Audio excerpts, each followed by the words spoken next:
Thank you.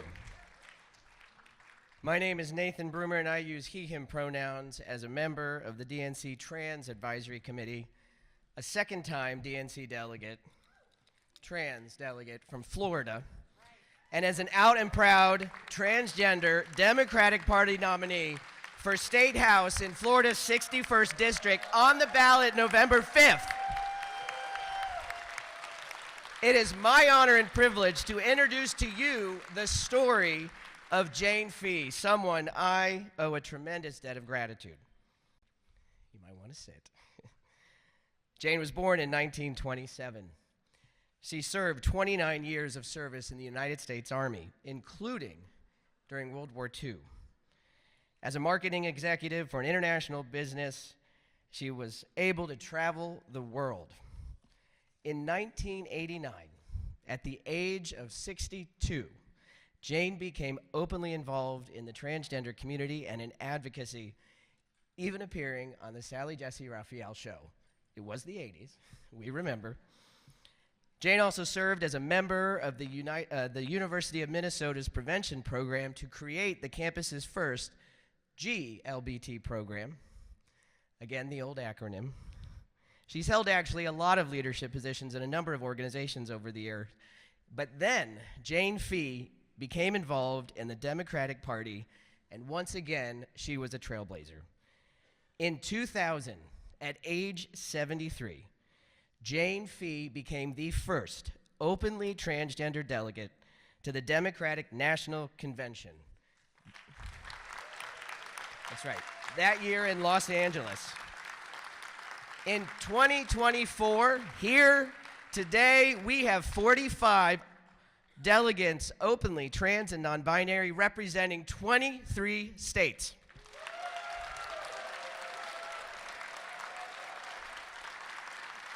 That's right. So after spending a lot of years in the cold north in Minnesota, what makes this special for me to speak to you is that Jane Fee moved to my hometown, St. Petersburg, Florida. This award is our collective thank you to Jane Fee to honor an extraordinary individual who intentionally uplifts the transgender community within the Democratic Party and, dare I say, within this nation. It is my honor now to introduce Melissa Sklarz from New York to share with you all the previous list of awardees.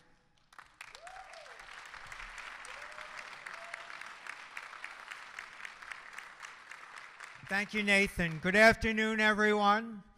You all look beautiful today. So in the 20th century, the only places you'd ever see transgender people were on the Jerry Springer Show or on the meat market, which was on the west side of Manhattan near the piers at night, and there was no other place. But then things started to change. We've heard about Jane Fee to show up in 2000. 2004, this is my 6th convention as a transgender New Yorker. And in 2004, there was a cohort of 6 of us. And then there were 8 of us. And then there were 12 and 26. And now today, this group of people, and this is only the beginning. We will only grow from here. And so the Jane Fee Award honors all those people, the gay and lesbian people that have worked to help trans inclusion, the Democratic Party, and the DNC. And we...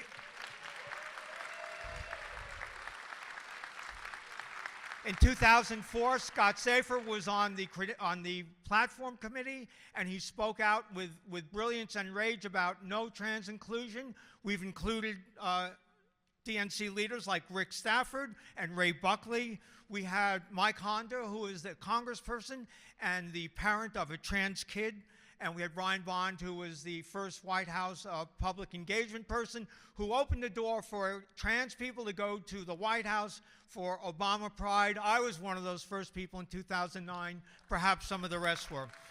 2020, we honored our late DNC member, Bab Sipperstein from New Jersey. And so we're here with you today. You know, we are part of this. We keep growing because of these great leaders that we've honored, and this is only the beginning, the 21st century. And with leaders like Kamala Harris and Tim Walz, we can only go forward from here. Thank you.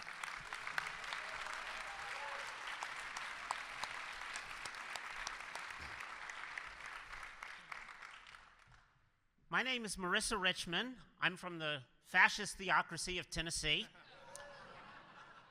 And this is my 5th consecutive convention, 4th as a delegate.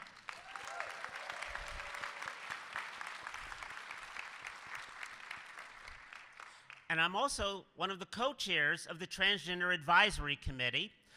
My fellow co-chairs are Evan Minton of California, who cannot be with us, and our first transgender member of Congress, Sarah McBride, of the great state of Delaware.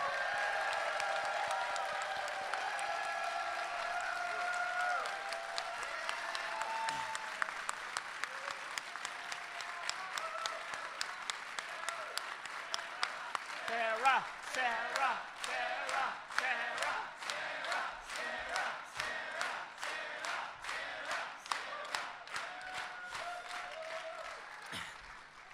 So it is now time to present the recipient of the 2024 Jane Fee Award. This award, as Melissa was explaining, goes to a worthy recipient within the party and presented every 4 years by the transgender non-binary delegates to someone who has worked for transgender inclusion and trans diversity within the party. Our recipient doesn't know, until now, that they're getting it. But I've known this person for several years, and his role as a leader of Black Pride. He recently announced his retirement after 25 years as the president and chief executive officer of the Center for Black Equity, which he co-founded. Because of the importance of trans inclusion, he is the one who created that Transgender Advisory Committee that he appointed myself and next Congresswoman McBride and Evan Minton to be co-chairs of. We are so thrilled and honored to recognize Mr. Earl Folks. And Earl, if you could come up to the stage. I'm just going to read a little bit of your award for the public record.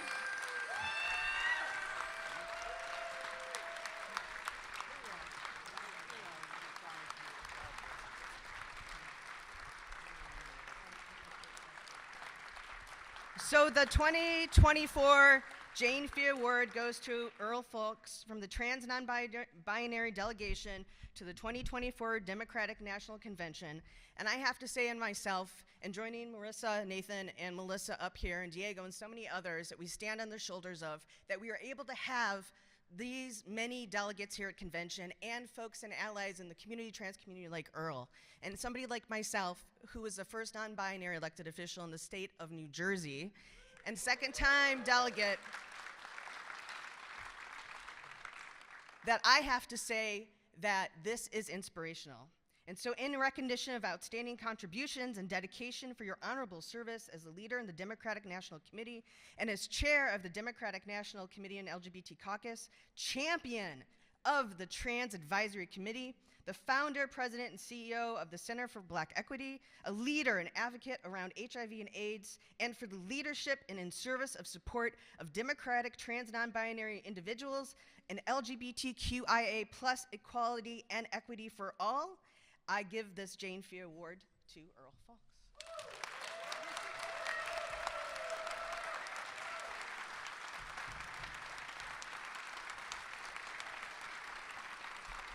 And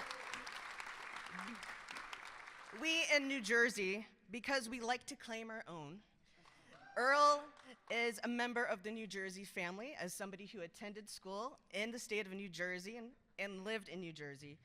I would like to present to Earl Folks on behalf of the state of New Jersey, the General Assembly on behalf of Assemblywoman Garnett Hall, a citation and recognition of service for the DNC LGBTQ+ Caucus.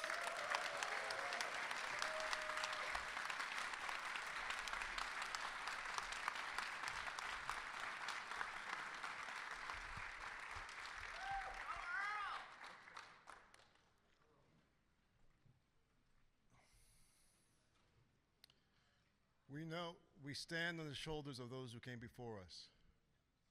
I stand on the shoulders of my Uncle Tim, my great Uncle Tim, who was gender nonconforming, who I never saw in men's clothing until they tried to bury him that way. And my brother and I said, no, that's not going to happen.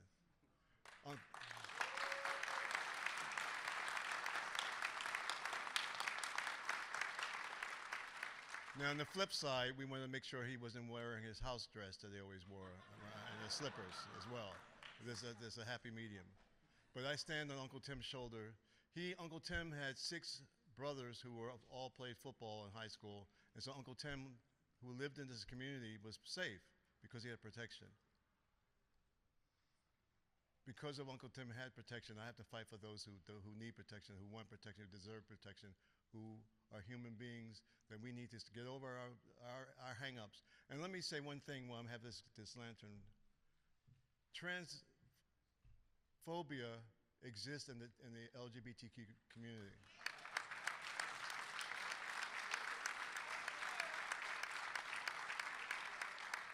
And in the same vein that we are becoming, hopefully becoming more racially sensitive, we have to become more trans-sensitive. And we need to acknowledge that transphobia is, when we hear it, just like if we hear someone's making a racist comment, we need to shut them down.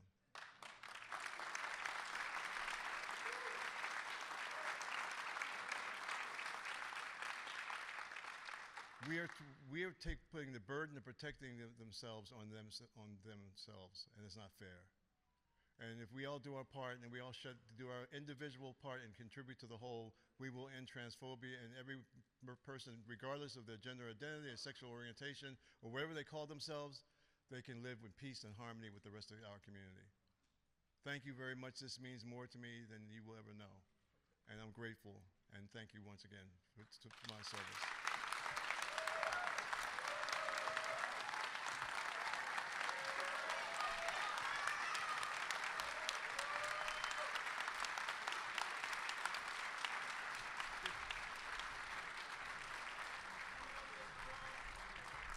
And we're going to get a group photo of all of us at the very end of this caucus. Thank you.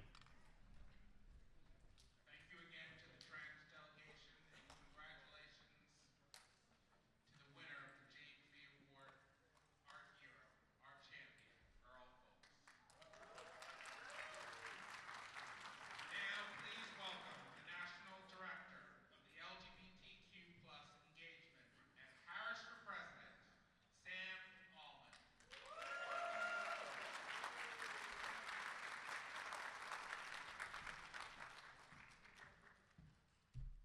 Hey everybody, how are we doing today? I said, how the hell are we doing today? Are we ready to win this election? Are we ready to elect Kamala Harris and Tim Walz? Y'all, I'm Sam Allman. I use he, him pronouns. I'm the LGBTQ engagement director at Harris Walz for president now. And I just want to first start off by saying thank you to everyone in this room. You did not end up here on accident. Very few people take the time to run for delegate, to come to the Democratic National Convention, who don't have a really good reason for doing so. And I'll just start off by sharing a little story. I'm going to talk at you. You're going to hear numbers. You're going to hear about all the program.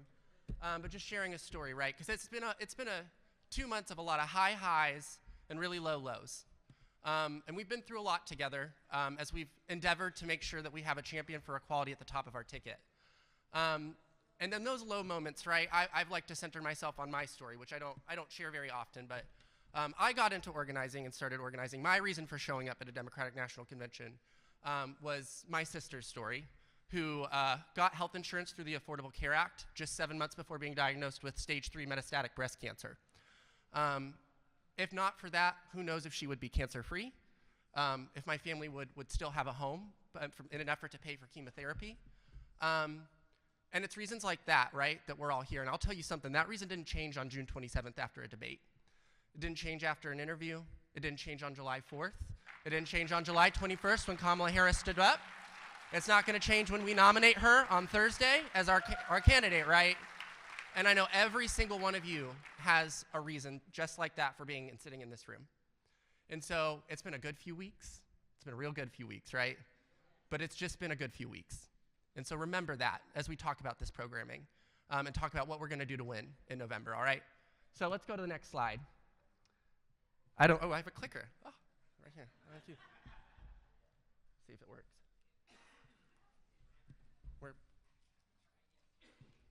Well, while they are figuring out how to make the slides move, I'll just go ahead and give some voiceover. We launched this program in April, on April 10th. we had three primary goals, right? We wanted to build voter contact capacity and infrastructure to elect the top of our ticket. Second, we wanted to drive messaging contrast between our candidate and Donald Trump. I don't think I have to tell anyone how clear as day the difference between our ticket is and their ticket is when it comes to issues for our community, but for most of the communities that make up the Democratic Party. You can see that on the fact sheet that you all had on your seat. Those are fresh off the presses. So excited for y'all to have that in hand. We'll distribute a digital copy of that as well afterwards. And then to continue building our coalition and our infrastructure in terms of political stakeholders, because there have been a lot of fights between 2020 and 2024. And we needed to make sure that as a party, we had a responsibility for taking care and building out long-lasting political infrastructure for the LGBTQ plus community, so that we could be there and show up in those fights with you, which we'll talk a little bit more later on. Since then, we've had over 400 events in our battleground states and across the country in about 30 states. We've made initial investments in paid media and are rolling out paid media partnerships, which I'm very excited to announce later next week. We've had 3,100 people volunteer with the program. We've had 2,000 stakeholders step forward to join and endorse Kamala Harris and Tim Walz. And we've had 18,000 people be engaged and participate in LGBTQ plus programming as a part of this campaign. And we're just getting started, y'all. We're not even at GOTV yet. So very excited for all the work to do. We've also rolled out programming in our states. April to June, we rolled out programming in Wisconsin, Pennsylvania, Michigan, Arizona, North Carolina, Nevada, and Nebraska. Excited to be rolling out programming in Minnesota, California, New York, Georgia, Florida, Maine, and Louisiana. And then to continue doing that, there are some states on here that we've scheduled, but in as many states as possible to build capacity. One, in our battleground states, right, where we know we've got to win. We like to say that we're not greedy at Harris Walz for president. 270 electoral votes is just fine. We'll take it. More electoral votes will not make her more the president of the United States. So we are laser focused on achieving that mission, and we have many paths to victory across our map that seem to be growing every day. And then build out capacity in what we like to refer to as surge states. In California and New York, where we know our community is, where we know there are volunteers who can phone bank, who can go into battleground states and help us achieve that first mission, right? So excited for all the programming we have. We have three fundamental things we're gonna do between now and November. We're gonna hit the next slide. First, we're gonna continue onboarding constituency groups. We've seen an outpouring of support as Kamala Harris has stepped forward. I see many people here who are on our Out for Harris call, held across our coalition. We've rolled out trans folks for Harris. We're gonna continue rolling out, we've had our black queer folks for Harris as well. Thank you, Earl. We're gonna continue to roll those out. Excited to roll out Broadway, drag queens for Harris, queer women for Harris, the Mama Bears and Free Moms Hugs group for Harris. Just continue to roll out that sub-programming that brings people in the doors. I think between those calls, we've brought in 30,000 new people to the campaign in like 3 Zoom calls. So continuing to scale that programming is gonna be mission critical for us. Second, we're gonna be hosting and rolling out our national organizing guidance as a program. Next week, on Thursday, August 29th, there will be a QR code that y'all can sign up to join us. We're very excited. I'll also shout out someone who's come on staff as my deputy, Cesar Toledo, who many of you know is wonderful, an alum of the Victory Fund, who will be running this program, so very excited to have him at the day-to-day of our voter contact. And then continue rolling out paid media partnerships, as was mentioned earlier. And then third, we gotta get ready for GOTV, y'all. It's almost time. Ballots drop in like 15 days. I don't know if people realize that. People start voting in this election in 2 weeks. It's kind of daunting to think about, right? We've been talking about 75 days. It starts now. So really building out our capacity to make sure that we are getting in front of every voter possible. So if you haven't volunteered at a phone bank yet, this is the time. If you haven't gotten your friends organized to host a phone bank yet, you all ran for delegate. You know how to do it. This is the time. If you're in a battleground state and you have not been connected with a staffer, we have over 2,500 staffers now in our 8 battleground states. I would be more than happy to connect you with one of them who would love to get you plugged into their programming. And with that, what do we need your help doing right now, as I've just mentioned on our last slide? We've got 3 things you can do. We will also circulate this to all of y'all, but if you want to sign up for anything right now, you can do that using one of these QR codes. First, the national organizing call that I mentioned, which will be on August 29th. We really need folks to be pushing this. This is going to be our moment to roll out our organizing program, right? So we need as many eyes on that as possible. And I have a few fun surprises in store for you too if you plan on joining, so it should be fun. Sign up for a phone bank. We have virtual phone banking going twice a week. You can do it from anywhere. We're very excited about the program and the dialer tool that we've rolled out for those that haven't used it before. It is not like how phone banking used to be. You will not dial a single number yourself. You will just do the business of talking to voters. And then sign up to support the Out for Harris program. If you haven't signed up to get our updates yet, please do. If you could text that link to 3 people today, that would be amazing. And with that, that sort of wraps up my formal programming. I will also take one more privilege to just say thank you to our chairman, Mr. Earl Folks, who I had the pleasure of working with for 2.5 years at the DNC, and has just been a stalwart champion for our community, as has been demonstrated by everyone else here today, and I'm sure others will speak more to that later too. I also want to shout out Liam Kahn, who has made this all possible today. It is not easy running these meetings as someone who has done it, and he is doing so with beauty and with grace. And with that, I'll hand it off to our next speaker. So thank you, everyone.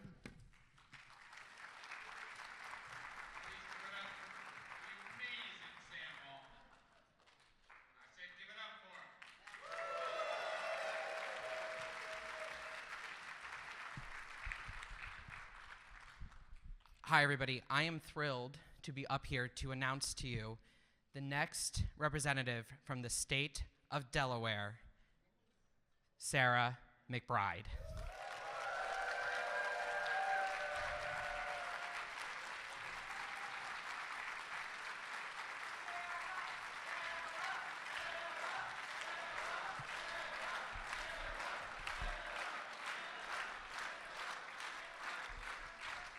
Oh my gosh. Thank you all so much for that introduction.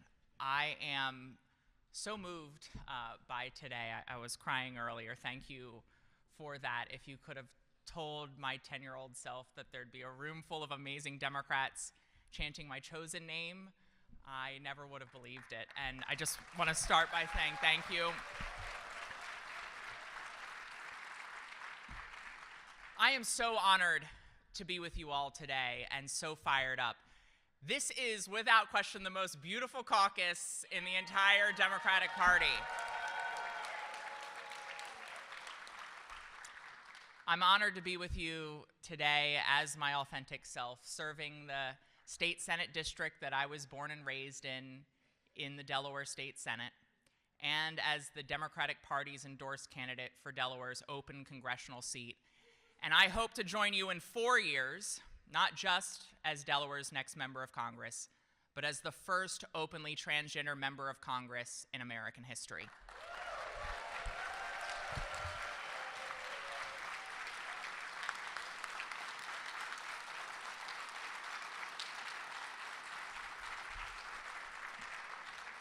And while I'm not running to make history with an election, I'm running to make historic change on all of the issues that matter.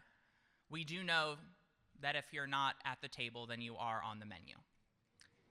And people like me, people like many of us, we are on the menu right now. There is a cruel and concerted effort to not only roll back the clock on our progress, but to target some of the most vulnerable but badass members of the LGBTQ community for hate and discrimination, trans young people. And we come together today because we know what is at stake in this election. We know what's at risk.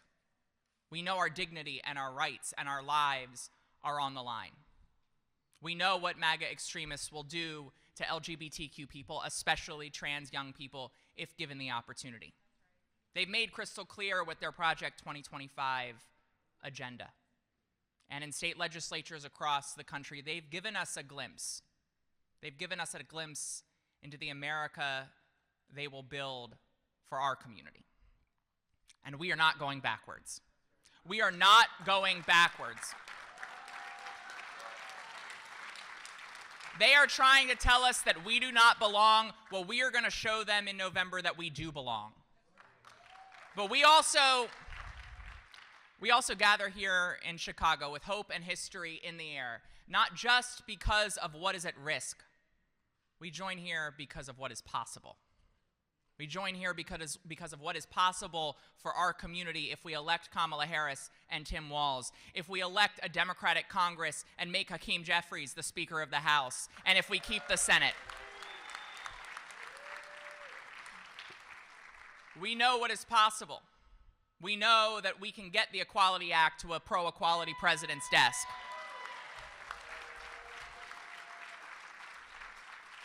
We know we can have an administration that has our backs when MAGA extremists at the state level try to license and mandate discrimination. But we also know what is possible when it comes to all of the issues that we face.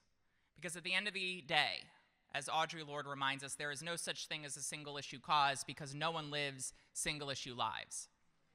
We know what is possible if we win this election. We know we can deliver livable wages for every worker. We know we can deliver affordable child care and housing for every family. We know we can deliver universal health care. We know we can protect reproductive freedom and voting rights and LGBTQ rights for every person in this country. We know what is possible. We are here today to make hope and history rhyme, to guarantee that we continue to move forward as a country. We know what is on the line. We know what is at risk. It is our rights and our progress, but so too is our sense of belonging.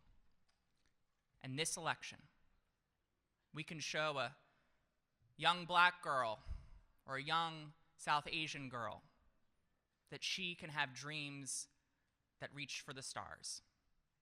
We can show a young kid growing up in a small town, in a rural community, that he too can be Vice President of the United States.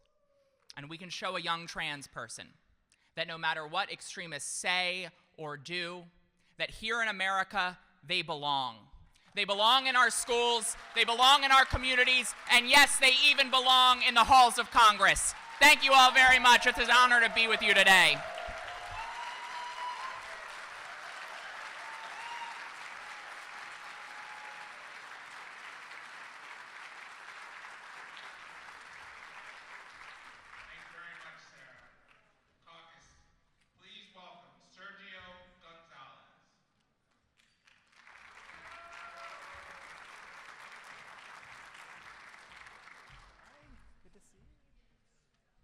Hi, everyone. I'm Sergio Gonzalez. I'm the Vice President's Campaign Deputy Chief of Staff and Senior Advisor. So first of all, I want to thank the caucus. I want to thank you, Earl, so much. I know that everyone in this room has put in so much work already to make sure that we win in November. So truly, thank you for your organizing. Thank you for your energy. Thank you for everything you're going to do to make sure that we elect Kamala Harris in November. And this, I want to talk about, just take a few minutes, as someone who has worked up close with the Vice President now for a number of years. I started with her after she was elected to the United States Senate back in 2017. And the only thing I really want to focus on today during these remarks is just to make sure that, you know, we are on the cusp of electing a leader and a champion who has been in the LGBTQ community for years across her entire career, right? She talks about often the fact that Jim Rivaldo, who was a senior advisor to Harvey Milk, was her first campaign manager. And I think that speaks volumes about her connection to our community. When she was DA, she set up the first LGBTQ hate crimes unit, and she ended the use of trans panic defense in California.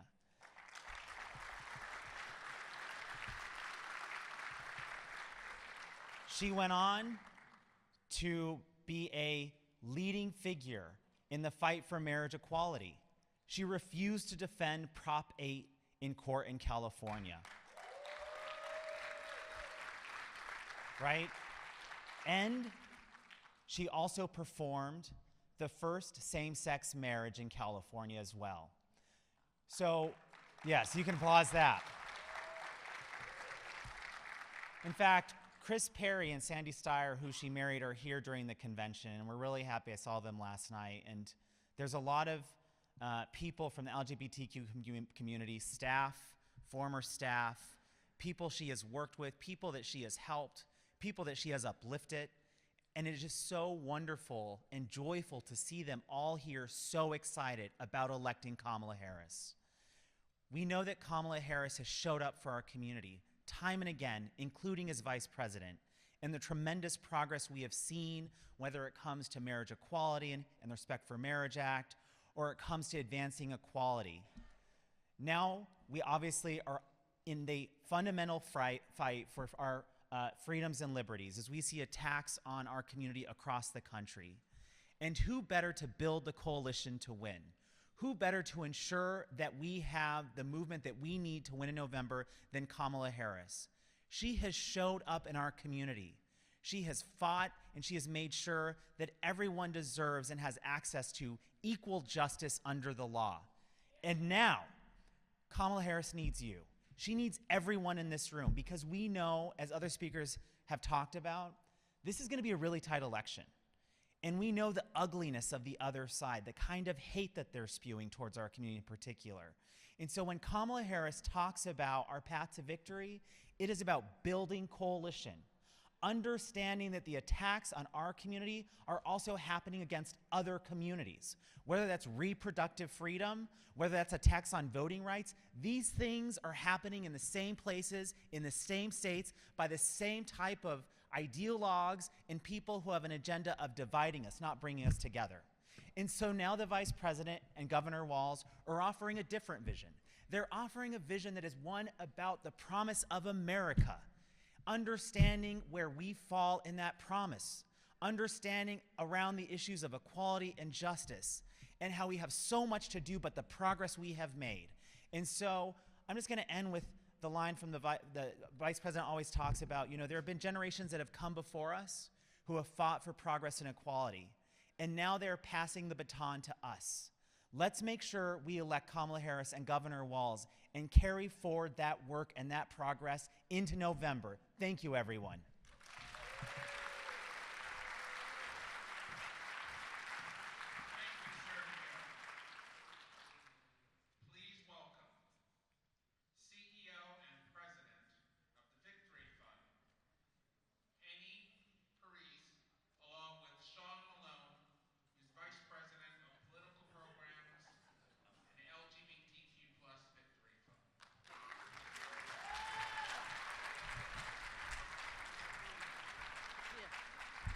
Okay, my name is Anise Parker, and I'm the president and CEO of the LGBTQ Victory Fund. And I have a point of privilege here. Back in the day, I was Earl's co-chair for this organization, way back in the day. He kept doing it. I went off and did other things. I think you did well. He says I was smarter. No, I just got elected. So I am here to talk a little bit about LGBTQ Victory Fund and Victory Institute. But before I do that, the other point of privilege I'm going to make is we have these buttons. Take them home, use them, show them off. We're not going to schlep them back with us. Give them to people you know are LGBTQ delegates. Give them to people you wish were. Spread them around the floor of the convention. We want to see each other. We want to be able to spot each other. We have a couple of really quick slides about what we do, but the short version of what LGBTQ Victory is, we don't do policy, we don't do lobbying, we only do people. We put LGBT leaders into public office. That's all we do. And as much as I love Kamala Harris and as much as I'm excited to be here and she's going to be our next president, we didn't endorse Kamala Harris because we don't endorse allies. We only endorse members of the LGBTQ community. That is our mission. We've done it for 33 years, and we're going to continue to do it. We do it very well. So, I know we have a couple of our out LGBT elected officials in the room. Stand up, stand up. Well, at least one. There we go. More. Thank you for serving proudly for all of us.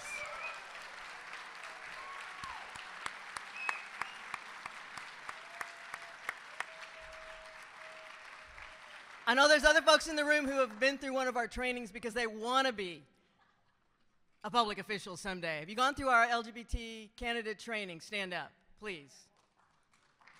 More, yes. A number of the successful elected officials, but also candidates in the room. Thank you. We have also focused on delegate training as well. And why do we do that? Because a lot of us start out coming to the conventions and we get the bug and we decide we want to do something else within the party. So we hope you'll think about that. Now, I'm not up there. Sean will be speaking to you in just a second, but flip to the next slide. Here we go. This is a quick overview of the kinds of services we offer to those of us in the community who want to be in public office someday. Up at the top it says, come out. Yeah, you have to come out. We actually help sitting elected officials who want closeted navigate how to come out. But there's a range of programming, and as I mentioned, we do candidate trainings. We have specialized programs for women, for candidates of color, for trans candidates, the Empowerment Fellowship up there. Andrea Jenkins is in office today because she went through our Empowerment Fellowship, and she will tell you that.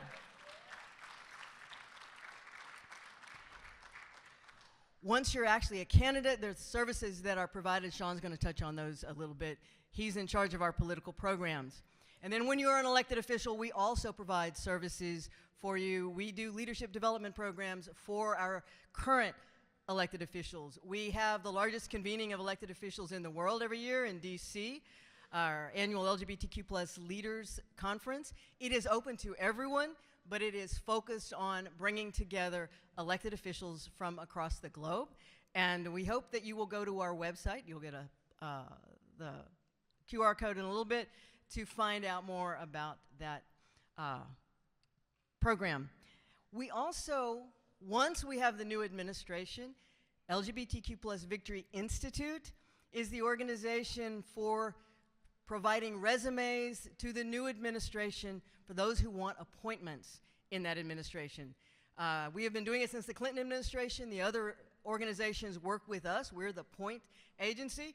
In fact, our biggest problem is that the White House keeps hiring away the people we have in charge of implementing that program. So see us if that is what you are interested in doing.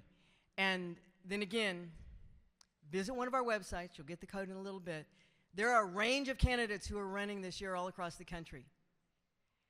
Kamala Harris is going to have coattails, but she's going to need us at the grassroots pushing up. And I'm going to tell you, people are going to show up for the trans school board candidate in their community. People are going to show up for the state rep who is non-binary in their community. People are going to show up for the lesbian or gay man who is running for city council, even if they're not excited about the top of the ticket as we are. They will show up in their community for people they know. We need to make sure that those folks down ballot have the resources they need. That's our job, so they can push up on that ticket as well. And you know what happens? We're all going to meet in the middle. I'm going to step aside for Sean Malloy. Thank you, Mayor Parker. Hey, hi everyone. I'm Sean Malloy. I'm the Vice President of Political Programs at LGBTQ Victory Fund. I'm also the chair of the LGBTQ caucus of the State Democratic Party of Pennsylvania, and the first LGBTQ person to be elected to the DNC from the Commonwealth of Pennsylvania. We can go to the next slide, but before we do that, I just have to say, 8 years ago, I was Liam. I was running this caucus, so I have a little bit of PTSD, but this is an absolutely amazing event, but serving under Earl, who was an absolute treasure, is an absolute treasure, but has done so much for this party. So once again, congratulations, Earl. Thank you. But I have some interactive slides here. We've got some QR codes. Everybody loves them. All right, we're going to crowdsource. Since that 8 years ago, we have tripled the amount of out LGBTQ people in the United States. So let's clap for that. In office. But we like to keep a record of that. If something is not counted, it is not valued, right? But even with those record numbers, we are still highly underrepresented. Only 0.25% of elected officials in the United States are LGBTQ.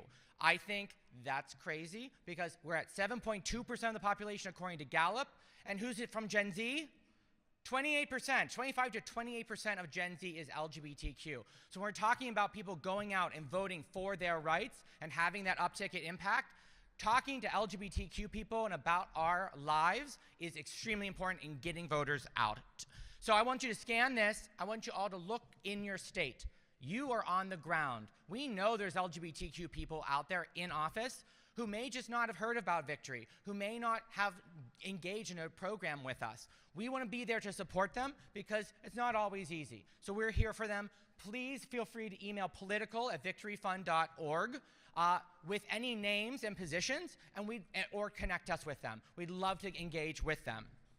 But since we were here 8 years ago, we've elected 20 trans people to the state legislature, non-binary, gender non-conforming. We've got Danica Rome right over here, the history maker.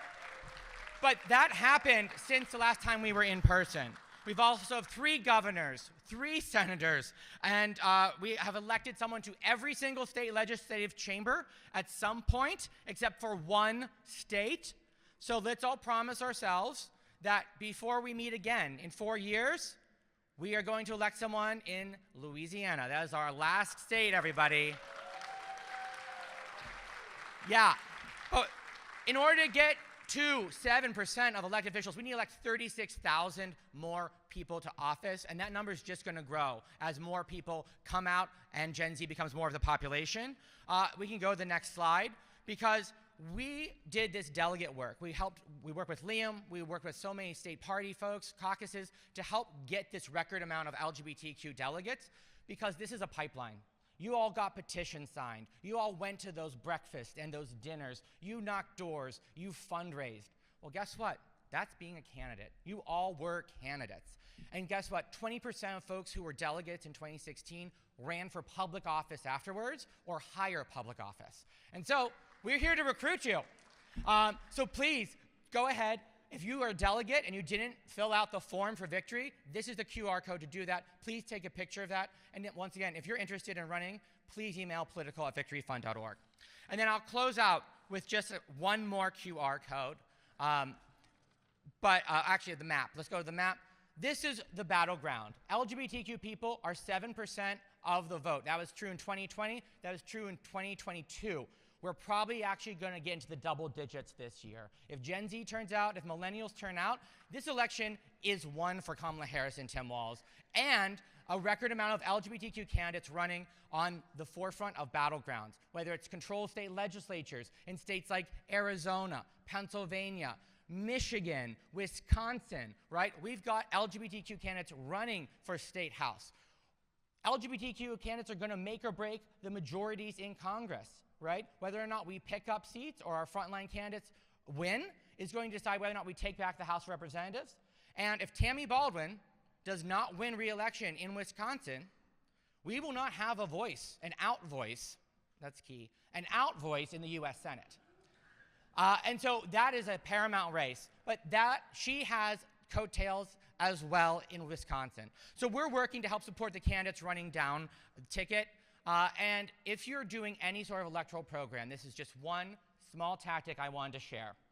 In 2020, we, Democrats, could have won 14 more legislative chambers, control of 14 more legislative chambers, if people who came out and voted for Joe Biden, just 2% of them voted down ticket also for the Democrat running for state legislature.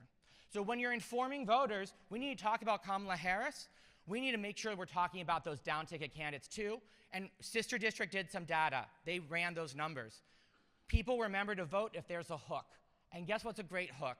Making history as an LGBTQ candidate. So when you're doing that outreach, don't forget that as well.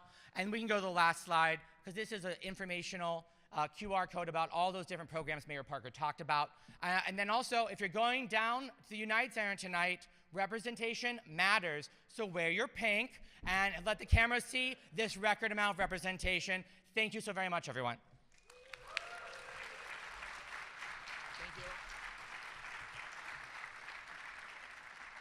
Thank you, Sean, Denise, and the LGBTQ Victory Fund.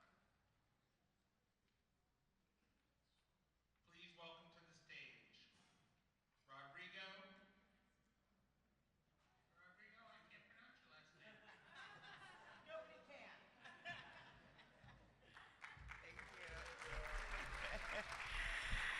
Good afternoon, everybody. Thank you. My name is Rodrigo Hangleitonen. No one can pronounce it either, though, so no worries, voice of God. I use he, him pronouns, and I'm the Executive Director of Advocates for Trans Equality. So appreciate you all being here today, this historic event. If you are a trans delegate, by the way, we got buttons for you. So Josie, Tekla, raise your hand. Find us if you don't have a trans delegate button.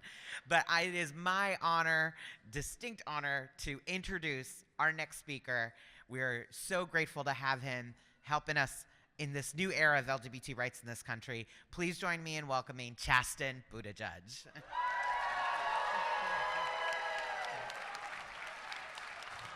Thank you so much. It's an honor. Thank you very much. Thanks for having me.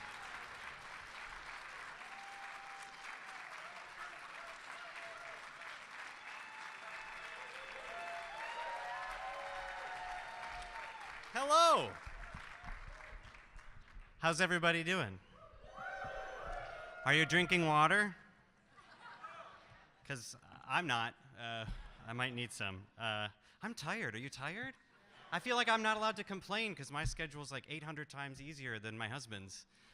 What a week. It is so great to be here with you. I gotta be honest, I keep thinking, I keep getting emotional all week already. I keep getting emotional about too many things. I think that's part of becoming a dad. I've become a big softie. But I keep thinking about what it was like walking the halls of high school as a closeted teenager, and had I ever passed a room like this, that said LGBTQ Caucus, how I would have ran away, that I would have never have had the courage to walk through that door, how long many of us have hid that identity, that truth, and how remarkable it is today to be surrounded by friends and family, to look at our neighbor and know that not only do we belong here, not only should we take up space here, but we have power here. And I think that's pretty remarkable. You know, when my husband launched his presidential campaign, I jumped in right away, confident that I could go out there and do what was necessary to be a surrogate for your husband who was running for president. I had no idea what I was doing. And I remember sitting in these news interviews, and journalists would say this question. They would ask, what makes you think you can do this? What prepared you for this? And I will never forget, shortly on the eve of Pete winning Iowa, I sat down with one of these reporters, and they said, what makes you think you can do this? You're just a teacher. Yeah, that's what I thought too, but I was on national television, so I couldn't do that. And I get it. To some people, being in politics, being in positions of power or privilege only belong to a certain few, that maybe teachers don't belong in that space, or queer people don't belong to take up space in those rooms or even in those big white buildings in Washington. And I believed them for a while. Maybe I didn't belong. Maybe I shouldn't be sitting on the other side of that camera. And then I stopped thinking that way and reminded myself that all politics is personal. I didn't consider myself a very politically active person, but when you stop and think about it, politics have been happening to me since the day I was born. I grew up in rural conservative northern Michigan. You were just a Republican. If you were a country boy like me, I was a 4-H'er. I know you can't believe it, but I was. I've got the blue ribbons to prove it. But that's just what you were.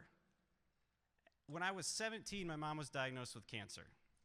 And I used to watch how my mom would go through the drive-thru at the Walgreens pharmacy. And before the Affordable Care Act, she would send her chemotherapy treatments back through the teller window because we couldn't afford it.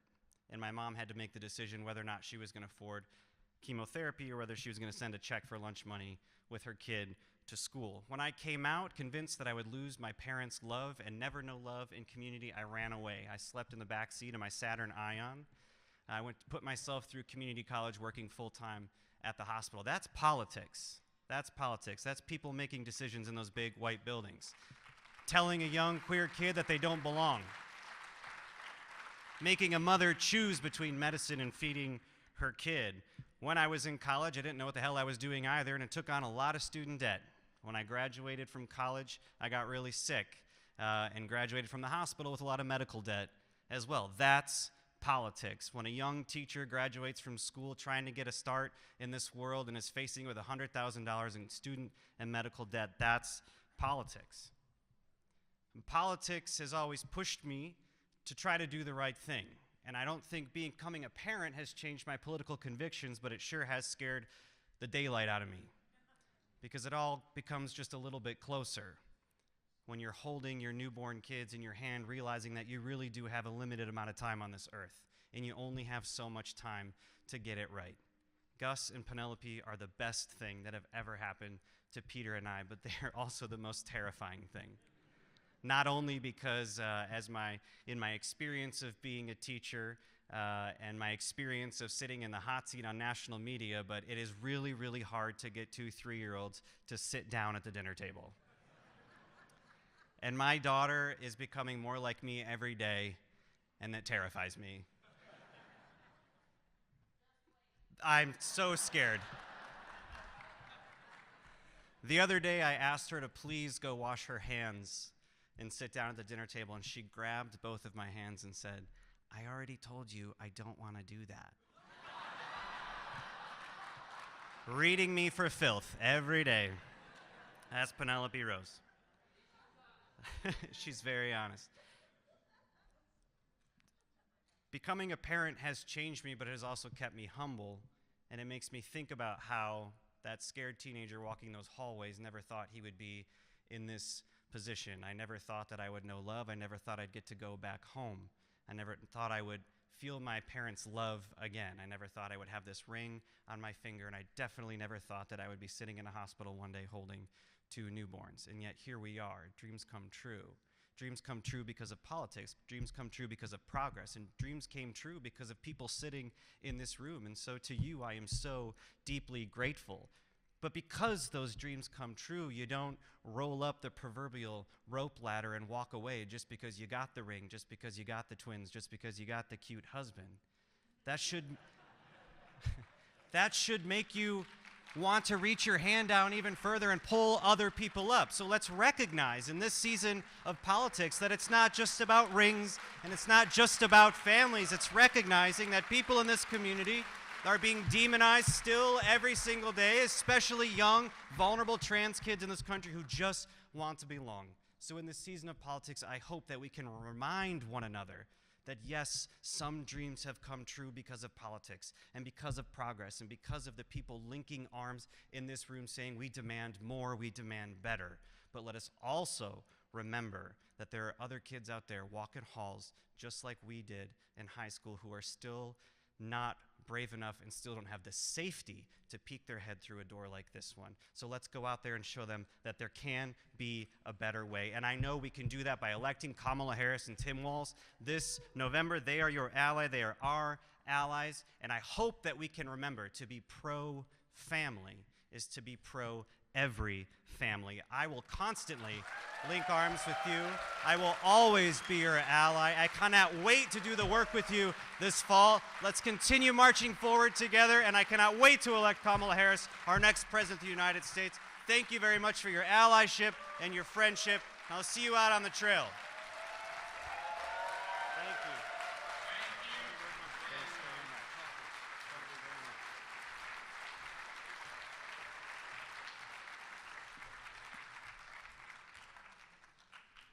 Please welcome the next representative from the state of Texas, Julie Johnson.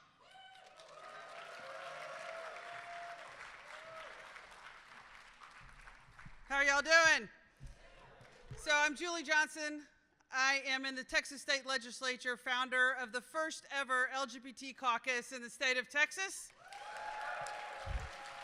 And I'm going to be the new congressperson from the state of Texas, the first out person ever from the state or from any state south of the Mason-Dixon. So I'm going to be very quick. You know, when I was running my primary, the Republicans, their whole message to everyone was that the gay community, that the trans community were terrible, were going to destroy our society and ruin the American family. I was the only Democrat on TV, and my message was, I am gay, I'm first gay, I'm gay all day, and we're gay, gay, gay, gay, gay. And you know what? We freaking won. And so I think it's really important. So if you're an elected candidate, my message to you is this. Don't hide from your truth. Own it. Campaign on it. People value it. They understand who we are. They will vote for you, and you will win, just like I did in the state of Texas. So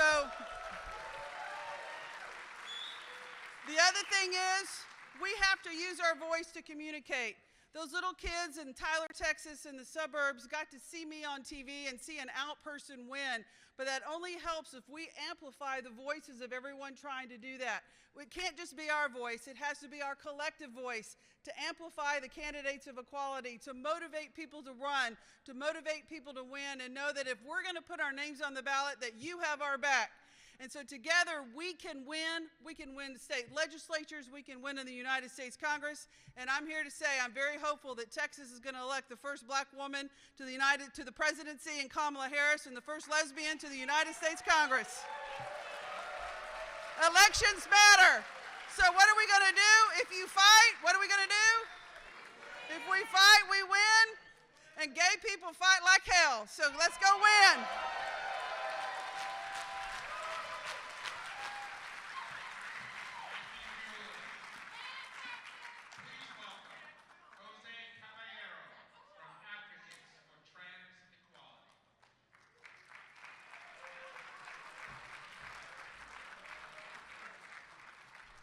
Personal privilege, it's Josie Caballero.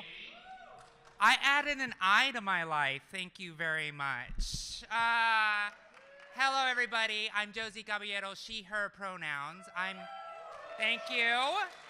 I'm the Director of Voting and Elections for the Advocates for Trans Equality and a proud trans woman here today. And it is my honor and pleasure to introduce, no? Oh, okay, all right. Okay, fair, I'm vibing a little bit here, everybody. I wanted to share a story with you really quick. I was a delegate in 2016, and it was pre-transition, and there was a powerful speaker that spoke, and that speaker was Sarah McBride. It was that moment when I saw her speak on the main stage that showed me that it was possible to be a trans woman in politics. That moment shows the power of representation, what it means to take up that main stage, because now I'm thriving as a trans woman. I've been appointed by the Governor Wes Moore as a commissioner for the LGBTQ Commission for the state of Maryland. I am the acting president of the Transgender American Veteran Association. And I am a founding member of the DNC Trans Advisory Committee. Somebody asked me, Josie, you've been transitioning for a while. What gives you gender euphoria?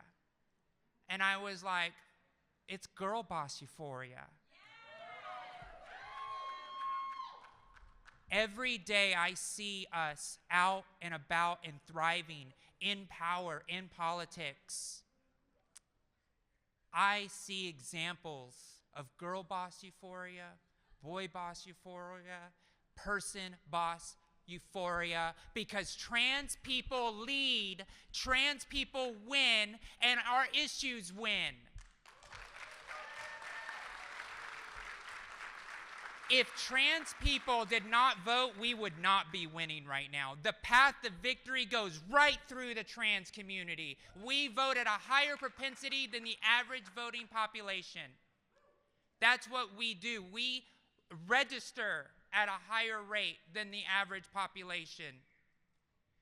We bring victory. We will not be forgotten, because we are power, we are a voting bloc, and we will represent this country to make sure that we win our victories, because it's not going to be given to us. It has to be taken.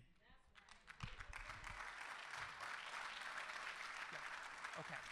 So now it is my honor to introduce our powerful ally, our chair of the DNC, Jamie Harrison. Thank you so much.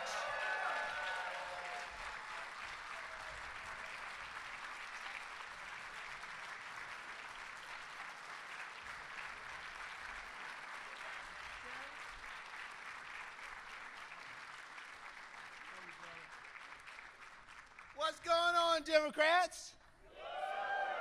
Okay, come on now. I can barely talk. I know y'all can do better than that. What's going on, Democrats? That's what I'm talking about.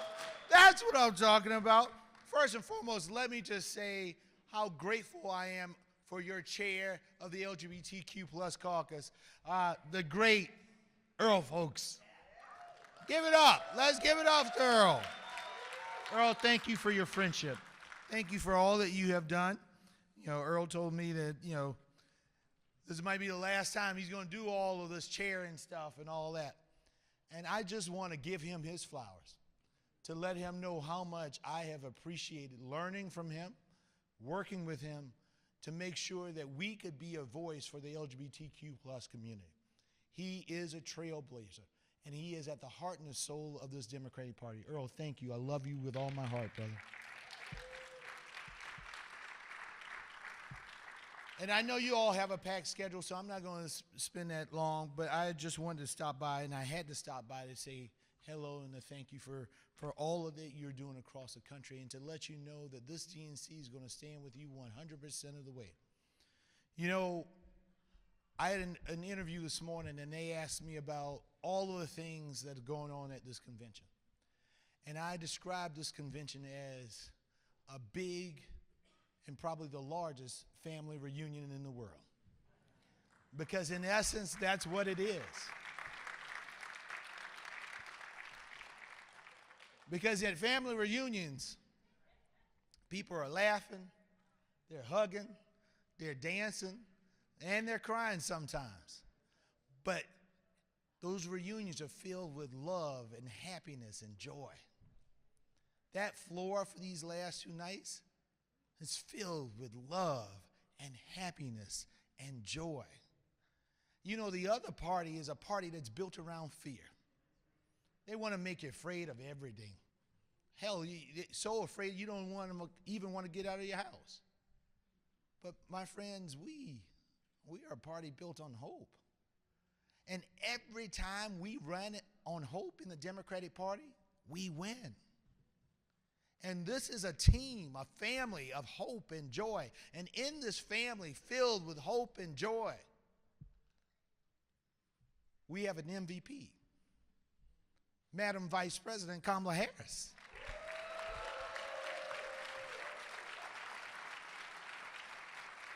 And this team and this family also has a coach in Tim Walz.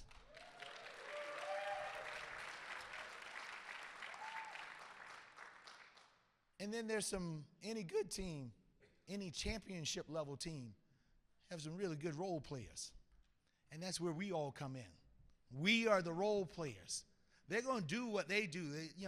Coach Walz is going to do what he has to do in order to support the team. The MVP is going to do what she has to do in order to win that race time and time again. And then the role players have to play their part. We have to step in. We have to hit those extra shots. We have to do those rebounds. And sometimes we got to throw a few damn elbows too. That's what role players do. You have right now 2 folks who I believe will create the most pro-LGBTQ plus administration in the history of this great nation. Because you have 2 people whose history has proven that they will stand up to bullies. We've heard the story of Kamala Harris. Even when she was 5 years old, somebody was bullying her friend, and she said, not on my watch. She even carries a scar from the push and pull of dealing with that. And we heard about the coach, Tim Walz, and the fact that he was a pioneer, standing up to be an ally to the LGBTQ community, helping to create an atmosphere where a young gay person could stand up and be themselves. That is who we have leading us in this Democratic Party. They have the track record of doing just that. My friends, in the family that I come from, we may fight like hell with each other, but let somebody else try to mess with us. Let somebody else try to step in. They won't step back.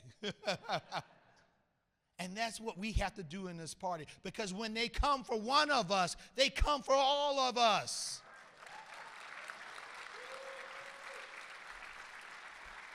I want every young LGBTQ plus person growing up in this country to understand that you matter, you are valued, and you know what? You are enough, and we are going to fight for you.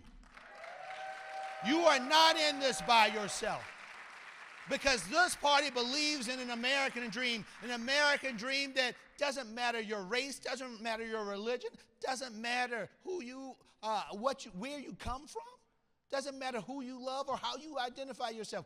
Every American, every single one of us should be able to live the American dream and to be who we want to be when we want to be it. So my friends,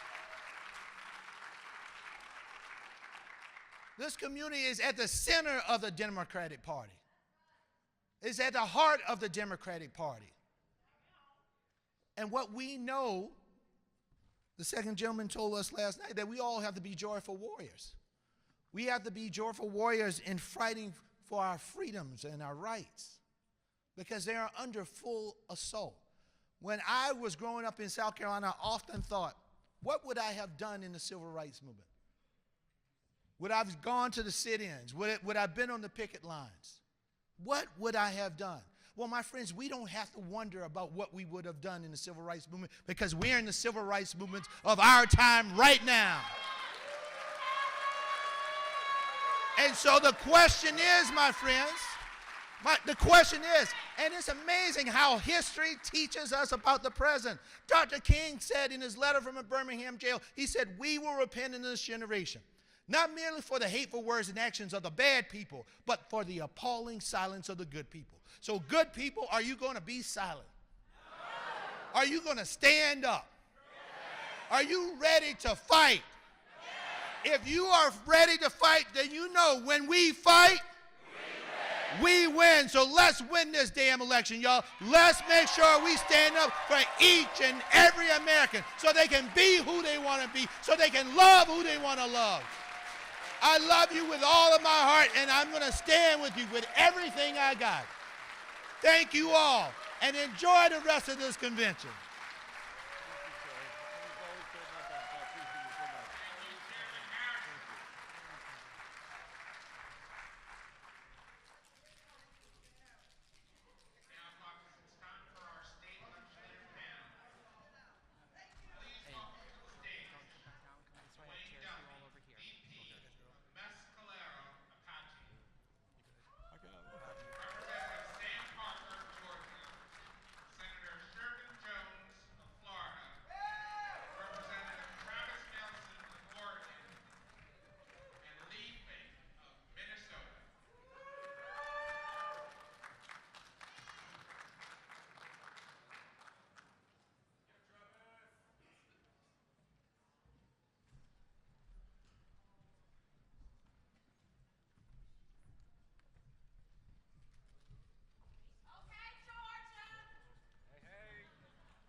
Good afternoon, Democrats. How are you doing?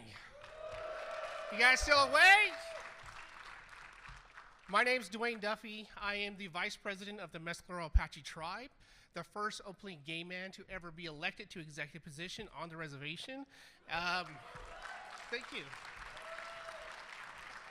I have spent a lifetime in politics. I've served as a deputy secretary in New Mexico. I've served in various capacities on the reservation, and I'm glad to be here. This is my first convention, first time being a delegate, and I do have to say that this experience is surreal. It's amazing. All the conversations that we have been able to engage in, to meet wonderful people like yourself, and I hope that one day I'll be able to return in 4 years when we re-elect Kamala Harris to the presidency. So just real quick, how many tribal people do we have out there? Raise your hands, yell out. Be proud. Oh! So, and thank you all for being here. Thank you for showing up. The one thing that we are trying to do within our tribal communities is to galvanize our tribal folks, because tribal votes matter.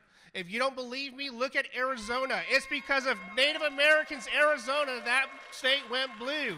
So we have to get out there, just like your votes matter. We as tribal people, we have to galvanize ourselves. We have to get to the polls, and we have to ensure a Harris-Walz victory this November. So with that, I want to thank all of you for being here, and I thank those who made it possible for me to get up here and MC this section of the program. And so with our first question, we're going to go over to Lee. Lee, Minnesota Democrats, despite having only 1 seat majority in the state Senate, actually, wait a minute. I think we should go through some introductions real quick. Hello, everybody. Hey, Democrats. So I'm State Representative Travis Nelson from the great state of Oregon. My pronouns are he, him, theirs. And I am the only black man in the House of Representatives in my state, and I'm the first openly LGBTQ plus African American ever elected to the Oregon State Legislature. Yeah. Lee Finke, my pronouns are she, her, hers. I'm the first trans person elected to the Minnesota Legislature. I'm very happy to be here. Thank you so much. Good afternoon. My name is Sam Park. I'm the first openly gay man elected to the Georgia State Legislature.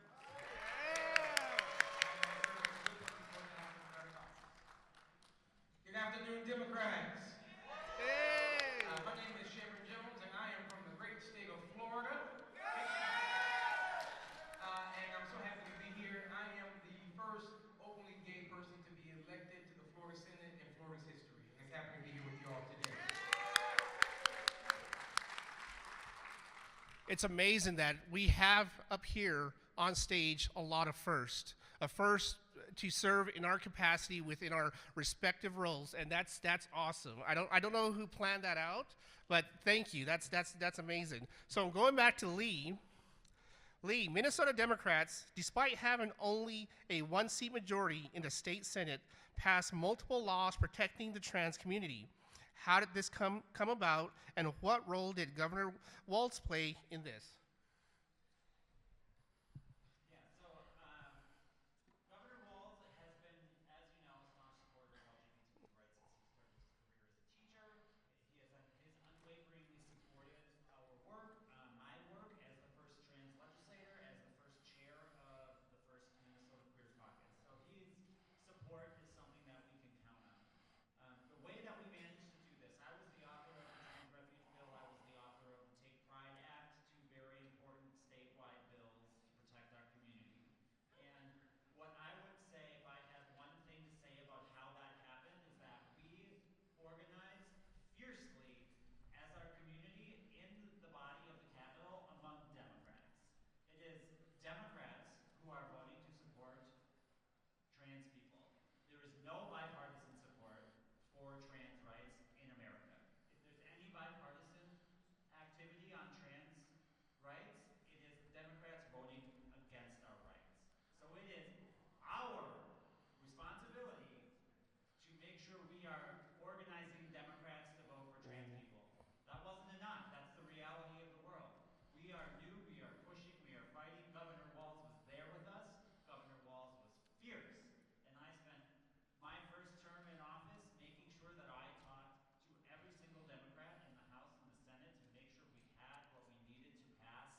Okay, this next question is actually for all of you, and so you guys just can take turns. I don't, maybe rock, paper, scissors, who wants to go first? What do you think people here should take away about the role of state legislators in expanding and defending LGBTQ plus rights? I guess I'll start off. I think, first of all, we have to understand that the state legislatures are exactly where a lot of these bills start that becomes nationalized. If you're looking at the state of Florida, when we did the parental rights in education, colloquially known as Don't Say Gay, we have to understand that the Florida legislature had been building on that for years. And now when they finally got the gall to be able to move it, they did. They brought it to the legislative body. In order for us to begin to push back on that, I think we heard the resounding sound of what needs to happen. We have to elect more LGBTQ people to the state legislatures, because it is true that if we're not at the table, if we're not at the table, then we are on the menu. Right. And for so long, we have been on the menu. But I believe that that's changing, and as we continue to put more people at the table, we can begin to push back and humanize our lives. Right. Because let me tell you, what they think we are, they think that we are doing this because of some farce or whatever. Right. Not realizing that not only are we living our truth, but we're living the truth for legacy to come behind us to show others that it's possible. Right. Thank you. So state legislatures are certainly critical, both in terms of expanding our rights and protecting our rights. Georgia is one of the few states in the country, one of 5, that does not have comprehensive civil rights protections for the LGBTQ community. So you can be fired, kicked out of public accommodations just for being a member of the LGBTQ community. In Georgia this year, we saw more than 20 anti-LGBTQ bills introduced. These are the front lines of attack from the far right against our community, particularly against transgender youth. Thankfully, we were successful in defeating every single one of them. But we have to pay attention to the state legislatures. We need to be strategic in claiming power from the State House to the White House. And I'll just add to that by saying representation really does matter. Yes. I'm a registered nurse. I've been a registered nurse for nearly 20 years. And 2023 was my first long session. And I was the chief sponsor of a bill known as House Bill 2002, which was a bill that expanded reproductive health rights in the state of Oregon. And it also made Oregon, I believe, could have been Minnesota, but I think it made Oregon the best state on providing healthcare coverage for gender-affirming care in the country. And that led to a Republican walkout. But because we have a strong LGBTQ plus caucus in our state, our colleagues supported us and backed us, and leadership stood strong. And we withstood the Republican walkout and got that bill across the finish line.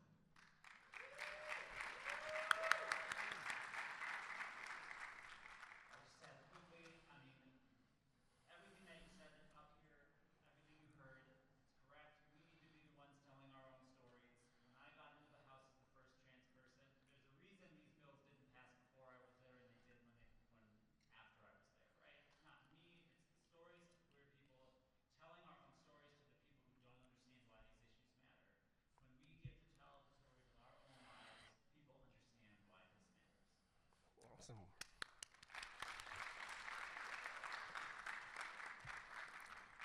Okay, this next question is for Sam. In Georgia, we have seen a proliferation of voter ID laws that just don't disenfranchise our trans siblings, but black voters, Latino voters, people with low incomes. What do you say to voters on either side of this debate about their concerns? How do you walk them through the dangers of these kinds of laws?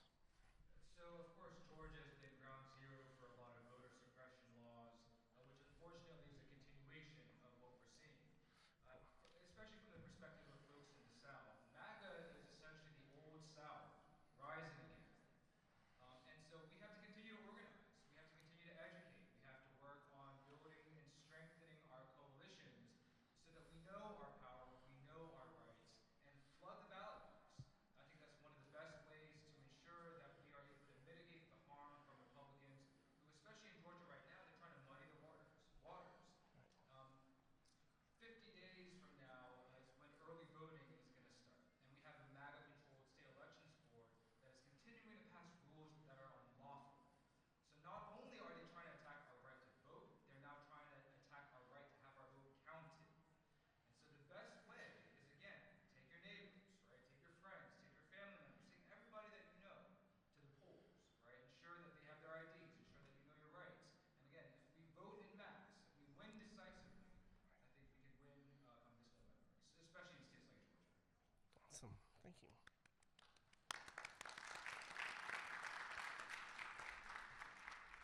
Okay, Travis, this next question is for you.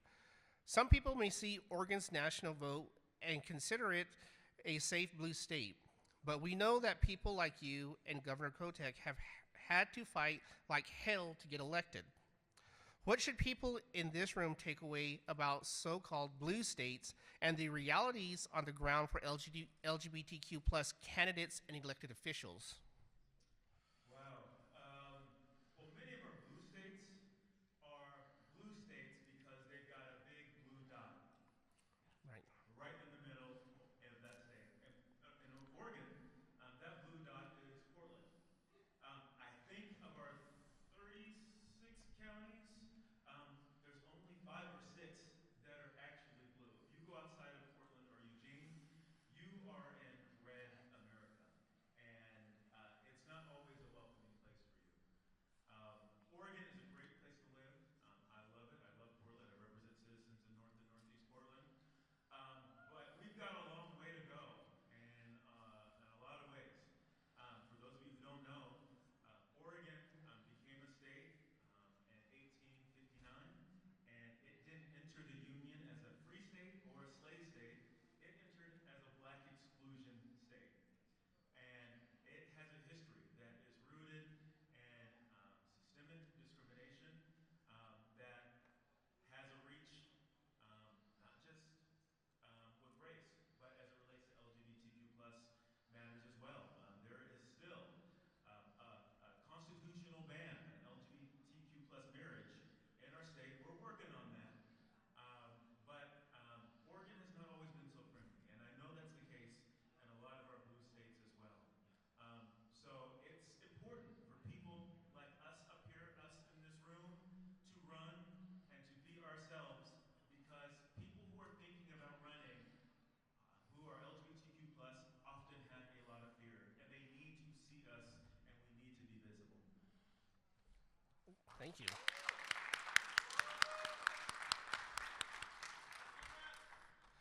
Okay, this next question is going to be for all of you. In a single sentence, or even a single word, why are you supporting Kamala Harris and Tim Walz?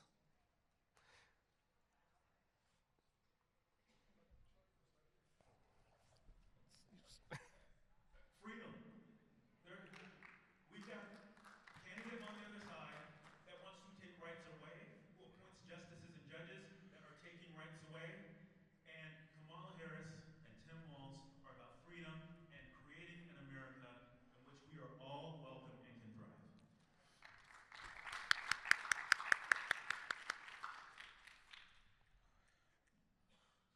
I love Kamala and Tim Walz, but one sentence. The alternative is the end of the movement for trans rights politically in America. I'm all in for Kamala because she is fighting to ensure our country lives up to the promise of America of ensuring all of our freedoms and rights for all of us.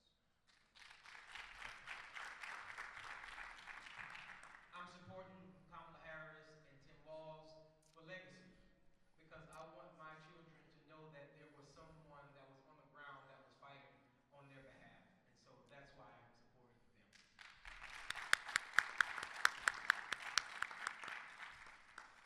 And my apologies. I know that we're a little behind, and so if that panel felt a little rush, you see the, and so again, I want to thank our panelists for being up here, for answering those questions. I know some of them were a little difficult, and it's like, okay, how do I articulate this? And I think that we who serve in public office, it's never an easy task when we're sitting there championing bills and trying to get things across the finish line and getting people to understand, what our truth is, what our stories are, and how we feel. Especially working on the other side, your colleagues on the other side. But those who step up to those leadership roles, those who take on the good fight, we applaud you, we appreciate you, and please keep doing what you're doing. Yes, sir. Can I just have a moment? I really want to give Earl Folks his flowers. I first came to the convention in 2016. Earl welcomed me. I got on the DNC the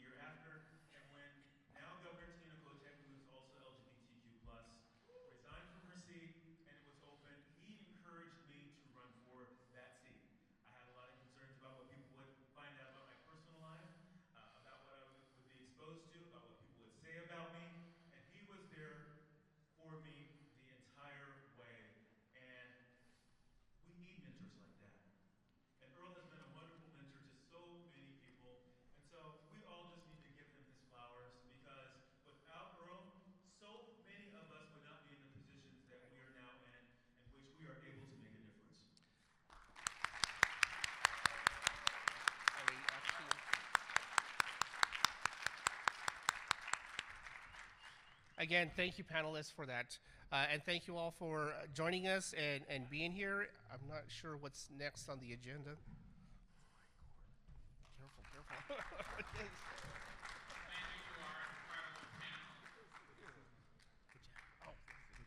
Please now welcome to the stage Vivian Rodriguez.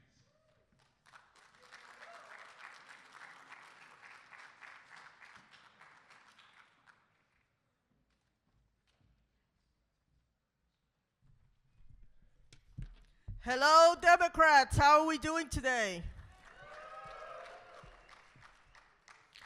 So for those of you who do not know who I am and what state I come from, I am Vivian Rodriguez, a proud, openly gay Puerto Rican American woman. Thank you. Who retired from the NYPD, the New York City Police Department, in 2004, serving 21 years of honorable service. During my tenure, I was elected the president of the Gay Officers Action League, which represents law enforcement professionals. The Gay Officers Action League was born in 1982, and it was to fill the needs and issues and concerns of LGBTQ plus law enforcement personnel, and it eventually evolved into a civil rights organization.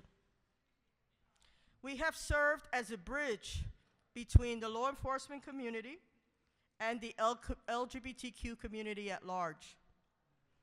As president, I advocated for equal representation within the NYPD and worked with former LGBTQ State Senator Thomas Duane. And we worked together to make sure that LGBTQ law enforcement officers had the same rights as everyone who was an officer in the NYPD. We worked together to make sure that there were policy changes to represent and to protect LGBTQ police officers who might be killed in the line of duty, to make sure that they receive the same benefits as all other members of the New York City Police Department. We also had a program where we would have the new recruits come in for a week, and the goal officers would take all the recruits, and we would have a sensitivity awareness training program where we would teach them how to interact with the LGBTQ community and also do several scenarios to see how they would react in real time.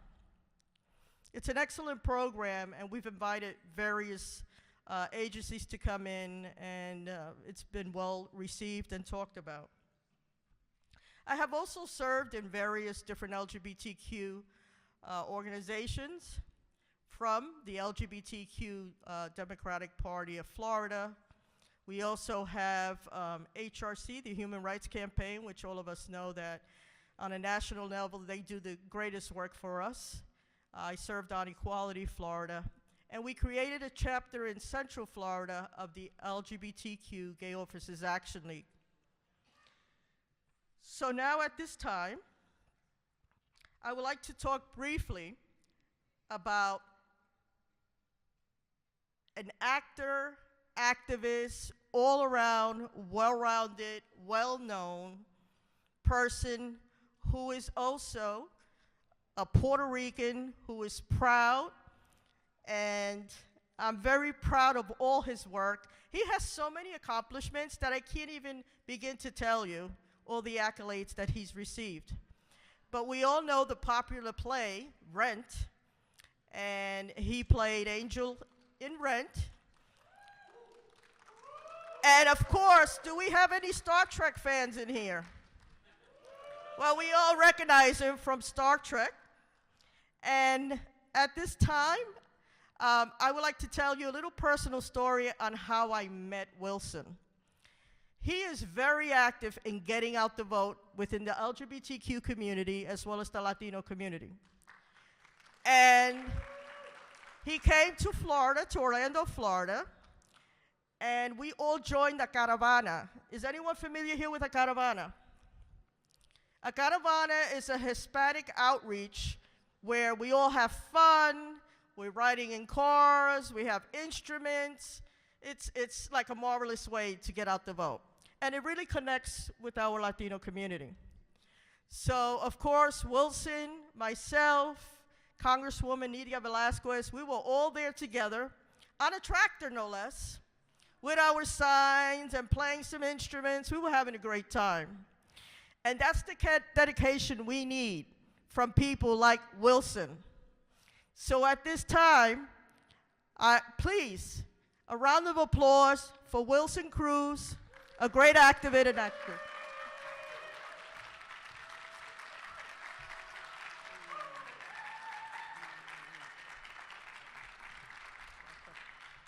Hello, Chicago. You know, after last night's barn burner speeches from the Obamas, I have one question for you. Are you fired up? Are you ready to go? Because it's time to get to work to elect Kamala Harris and Tim Walz, President and Vice President of the United States, honey. And I know you've heard this all before, but I was a citizen of the state of California for 25 years. And I had the blessing, the opportunity to vote for Kamala Harris at every opportunity she showed up on a ballot. And I cannot wait to cast my ballot for the next President of the United States, the first Black woman, the first South Asian woman to be President of the United States. Because throughout her entire career, Vice President Harris has shown up for us. She showed up for us when she fought for our right to marry who we love. She showed up for us when she pushed for the Equality Act in the Senate. And she has shown up for us as Vice President, being a part of the most pro-equality administration in U.S. history. Kamala Harris has been a champion for LGBTQ people for decades. And now it's time that we show up for her. And I'm showing up and using my voice and getting on the road, talking to voters, doing whatever I need to do, whatever is asked of me in order to make this happen, because everything, and I do mean everything, is at stake. Our country is faced not just with two different candidates in this election, but two different visions for the future of this country. We can either have a country where our rights and freedoms are protected, or a country where the Trump Project 2025 agenda drags us back in time. We can have a Congress that cares about our families and believes that we are all deserving of dignity and respect, or a Congress that terrorizes LGBTQ plus people. And as the board chair of GLSEN, which works to make schools safe across this country for our young people, I have to tell you that I am sick and tired. I am up to here with these attempts to dehumanize and terrorize our young people and their supportive families and their teachers who are just giving them the opportunity to fulfill their potential, which every child should have the right to do. We can have a White House that believes in equality for all of us, or a dictatorship hell-bent on ending American democracy itself. And that's why I am showing up, because a brighter future is worth fighting for our young people. Our freedoms are worth fighting for. We have made incredible progress, and we are not going back. We are not going back. I'm so very proud of this community. And I'm just going to say this and then I'm out, because I know we have a long night ahead of us. But we are change makers. We don't just change the game, we change the world. Because we're fighting with our hearts. We're fighting in order to be who we are, to love who we love. And there's no stronger force in the universe than love. And when you lead with love, you win. I love all of you. I love this community. I'm inspired by you. And I'm grateful to all of you for all of the work that you're going to go do back home to make sure that we elect Kamala Harris, President of the United States. Let's go forward. Thank you so much.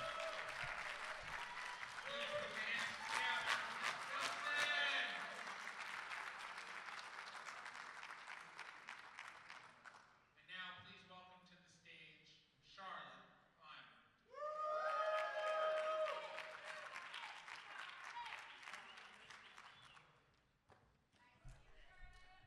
I see you, Congresswoman. Congresswoman Becca Balint is right there. She's amazing. Folks, thank you so much. I want to give a quick shout out to Sam Alleman, Leon Kahn, and Chairman Earl Fells for their incredible leadership today and bringing this event together. Let's give them a round of applause. They've been amazing. And very quickly, before I introduce our amazing next speaker, I want to offer thanks, of course, to the leadership of the DNC for what has been a fantastic convention this week. But very respectfully, I also want to say something that I think needs to be heard, and that is that currently there are no trans speakers on the speaking schedule for this week at the convention. Not one. Now, I understand there are a lot of folks here. I get that. But at a moment when trans people are being viciously, directly attacked on a daily basis, and in a year when we are about to elect the first trans member of Congress in our country's history, it is absolutely ridiculous that Sarah McBride is not on the speaking program this week yet. It just is.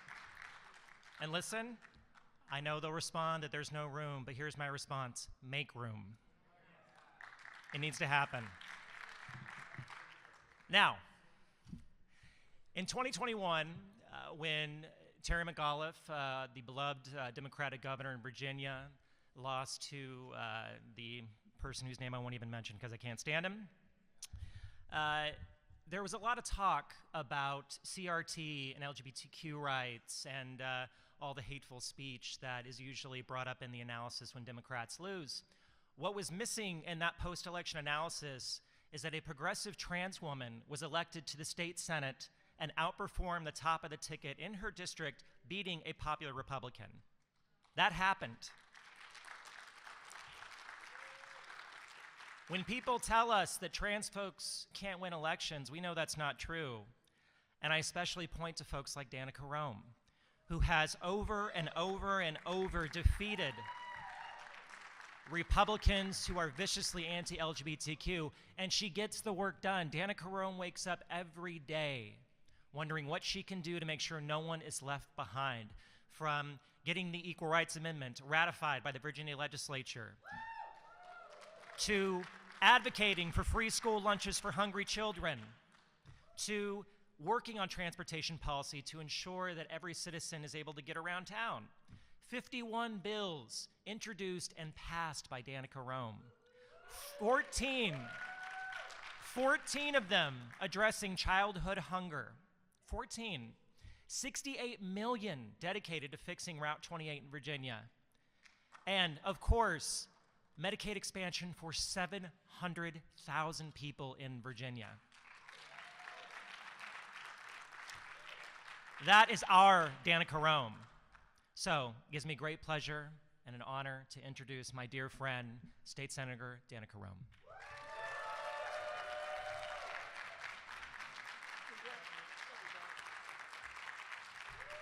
Charlotte Clymer, everyone, give it up again.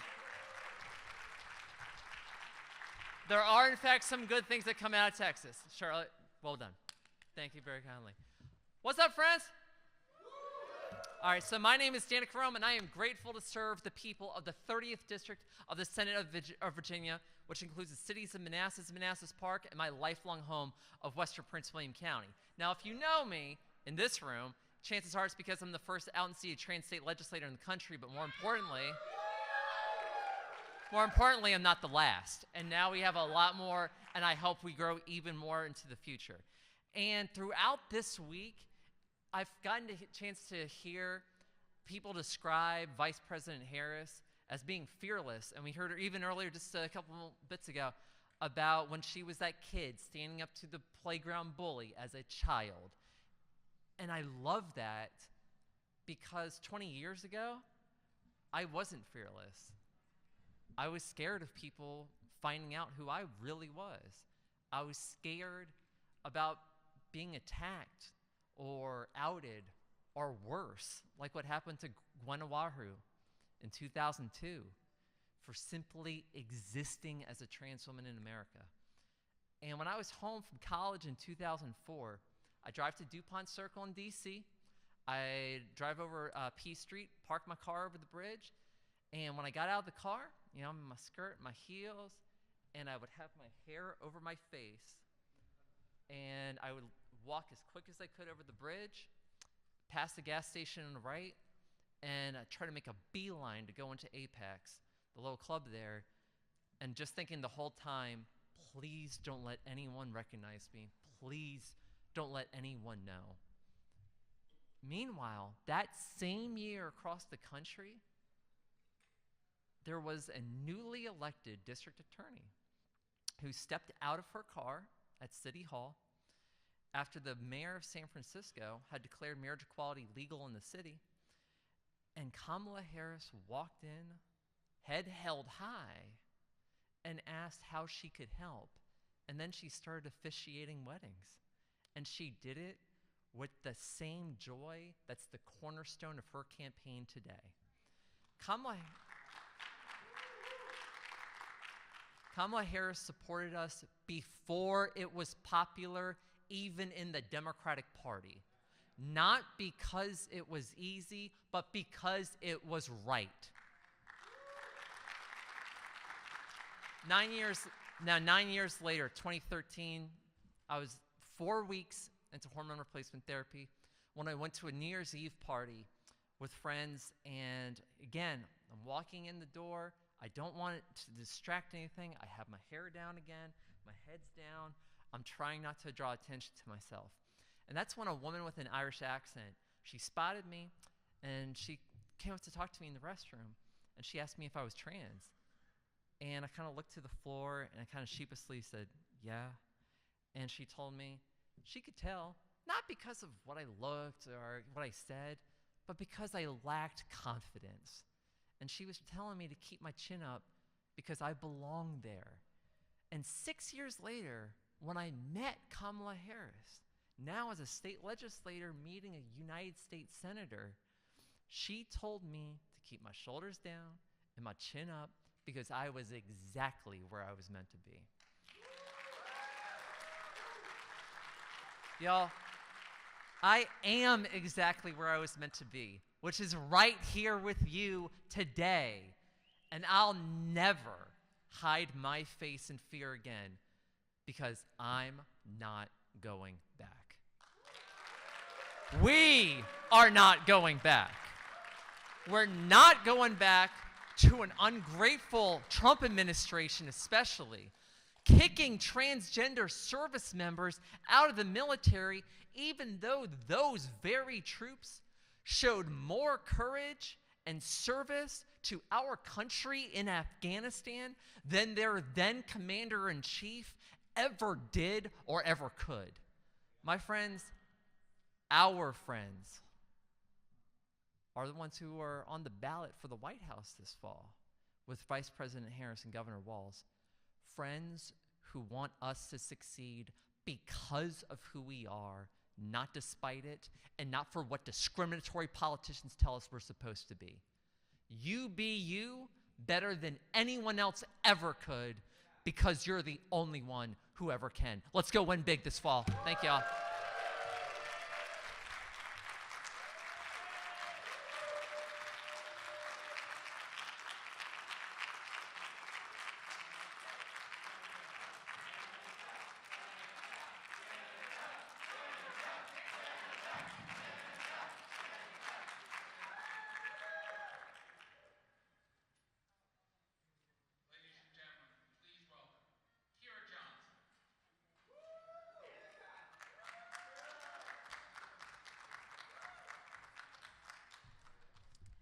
I had on real fresh red lipstick earlier, so y'all got the crusty at the end, but know that it was real fierce when I walked in. Yes.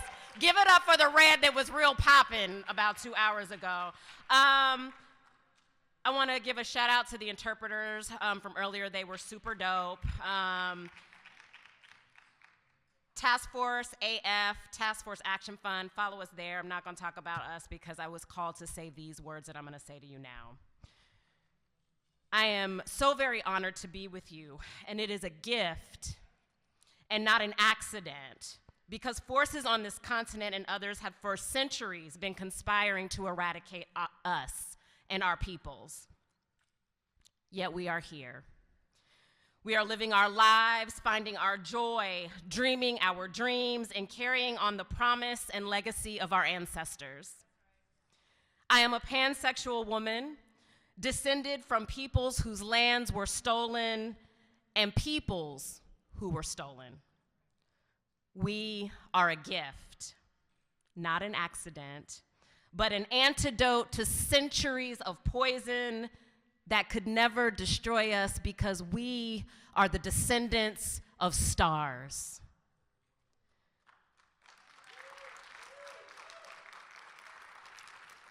I'm a Georgia girl, red clay running through my veins. And I met President Carter at the convention in Denver in 2008. You may not know that his administration was the first administration to entertain a queer delegation. And the task force led that delegation. Yes. My president, President Carter, was the only president that the National LGBTQ Task Force Action Fund ever endorsed until just this year, when we endorsed Vice President Kamala Harris. And it is only fitting, given that together she and Tim have a nearly unmatched record for being champions of LGBTQ plus people. And with you, with us, with our peoples, we can secure the presidency, the Senate, and the House, and ensure the Equality Act is finally passed. An Equality Act that was first introduced by President Carter, and we gonna finish that business with this next administration. We are a gift, not an accident.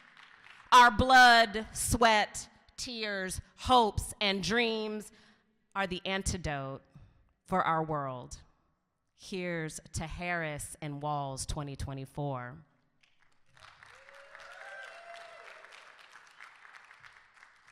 I also have the immense honor to introduce our mother. Come on up here. Miss Major.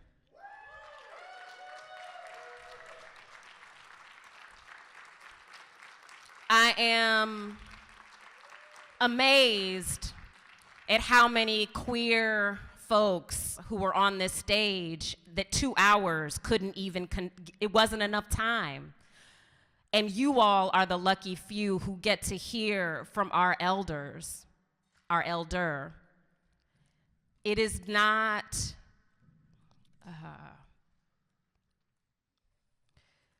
our elders didn't even know they would be here. And when I say here, I don't mean at the DNC, I mean on the planet.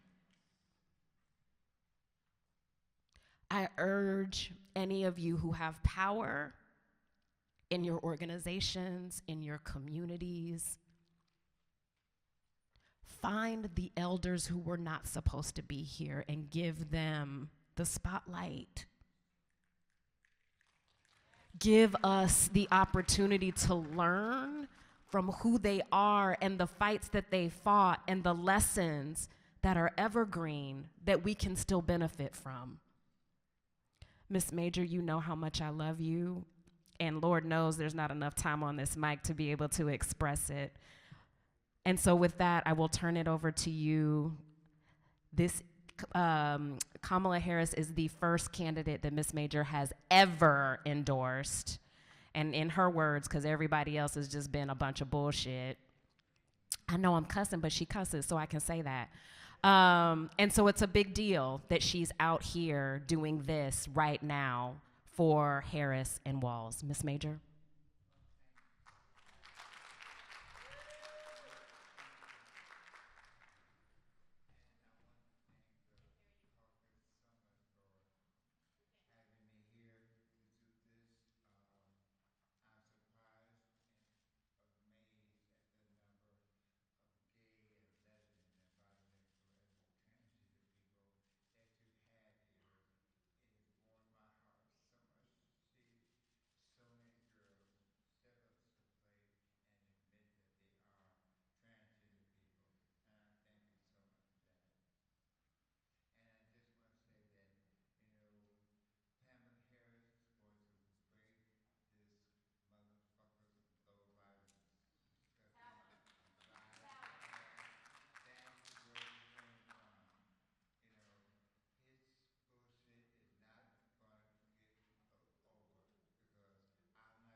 you all.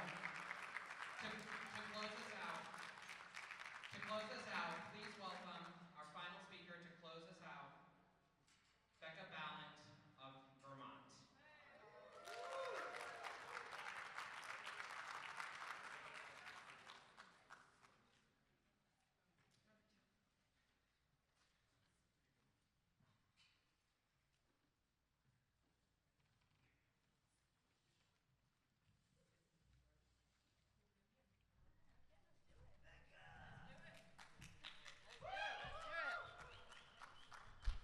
I love the diehards who are here to the bitter end. You are special. You understand. All the goodness happens right at the end. Here's what I want to say. You know it all. You've heard it all. You know the stakes. You understand why it's so important that we are engaged in this work. So I'm not going to go over that. You know that. I'm not going to tell you about the work that I do in Congress. You see the horrible things on TV that we all have to deal with MAGA Republicans who are trying to erase us, who are so hateful, who demonize and discriminate and are full of grievance. You know all that. So what I want to talk about to close us out is what you each bring to this work. I want to talk about your leadership. You're here in this room because you understand the stakes and you're engaged in this work. I learned recently that there is this incredible thing that happens when we experience a sense of awe. And what I mean by that is when you stand on the edge of the Grand Canyon or you look at the Tetons, you experience a sense of awe. When you are in church or synagogue and you are in collective spirituality with others, you experience a sense of awe. When you are at a Taylor Swift concert and you are all moving together, or at a Broadway show like Rent, and everyone knows all the words and you're all doing it together, you experience a sense of awe. And when you experience that, something changes inside of you. And we know this intuitively, but the data also bears it out. You are more open to the world. You have more humility. You have more curiosity, which is why we seek it. And we experienced that last night in watching Doug Emhoff and Michelle Obama and Barack Obama bring down the House. The collective spirit was elevating all of us into a heightened sense of awe. And it feels good, and we want more of it. But something that I learned recently about this experience is that a universal experience of awe that most people don't think about, but actually is what drives us in this work, is that we are inspired by watching people do things beyond what they think is possible. And we saw all of that today with all of the speakers who came up here. They have pushed beyond what they thought was possible for themselves or their communities. And that's what each of us has the capacity to do for others. When we collectively push beyond what we think is possible in this election cycle, when we elect Kamala Harris, when we elect Tim Walz, and when we elect people who believe in our community and the fact that we are here, and not just that they will tolerate us, but that they will celebrate us, that is so powerful to have that collective experience together. It makes us better people. We seek that out. So my question to you today, what do you bring to this work? I am a member of Congress. I never thought I would be in Congress. I am the child of an immigrant and a working class mom. Nobody had elected in Vermont a woman to represent them in Congress before me. The first queer person to be elected statewide. And yes, thank you, give it up for me. But I was told to stay small. I was told, do not put your wife and your kids in your first campaign commercial. I was told, don't be so gay. Maybe put on some dresses, maybe not wear the suits all the time. Maybe just put your light under a bushel. Just put your light away. What I want to say to you is what draws people to us, whether you are a leader in elected office or whether you're a leader in your community or an organization or a business or an activist movement, what draws people to you is curiosity, generosity, humility. It is listening more than you talk. It is elevating the people around you instead of yourself. And we all have the capacity to do that. The frightening thing about all of that is the data also shows that although those are the things that draw people to you, that give you that leadership, those are the first things that you lose when you get power. The first things to go are humility and curiosity and generosity. And it slips away before you even know it's happening. So we collectively, as leaders in our communities, as leaders in our businesses and organizations and movements, we have to always be vigilant to how we are showing up. Because when I loop it back to the beginning of where I started, when we show up as our best selves, as our most generous, our most curious, our most loving selves, collectively we can experience a sense of awe about what we in the human experience are able to accomplish. That's what I want to leave you with today. It's not that in the arena tonight we have Kamala Harris, who is incredible, and Tim Walz, who's incredible, and all of their surrogates. What I want you to think about is we are incredible. We are the ones we've been waiting for. We are the ones who will do the work across this country, not just in this election, but for our children and our children's children and our communities, because we have to. We have no choice, not just for the goodness of all of us, but because our own very self, our own humanity depends on it. So, when we leave here today, I want you to remember, you have a part in this. You do not need to be in elective office to transform your community, to transform the people around you. Lean hard into your humility and your curiosity and your generosity. Others will be drawn to you. Thank you very much.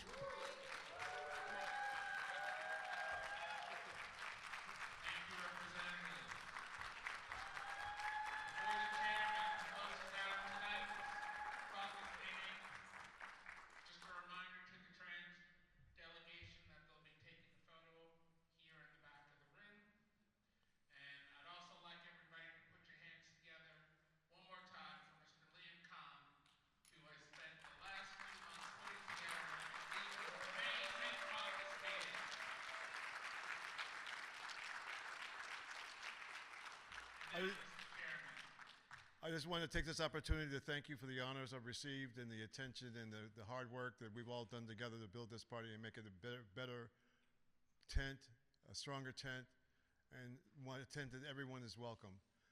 I have a few hall passes if people don't have any passes to the, just go over there.